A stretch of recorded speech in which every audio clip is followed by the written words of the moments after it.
Yeah, job of the day. The jack that she had on this is only 1,000 pound. This 2K jack will not go in it, so I'm going to Dremel out onto the marks, and then I have to Dremel out the bottom as well. Let's get to it.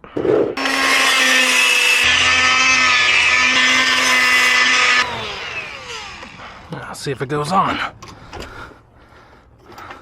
Let's do the bottom piece. Okay, I got the safety chains unbolted. I'm gonna do the bottom jack brace. I just needed some more space. Jack the front up. Enough room for my tool? No. Okay, good enough for my tool. Good, locked in. Drop her down. Okay, good. Safety chains are on. Jack goes in nice and smooth. Good. Oh, I need some. I'm gonna get some washers. Some of that. Do I have enough 3/8? Ooh, I have 3 left. Good. Good. Last one. Good. Good.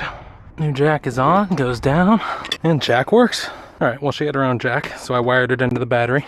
Goes up and down, turn it on, down, up. Everything works. Cool, this one's done, I'm on to the next.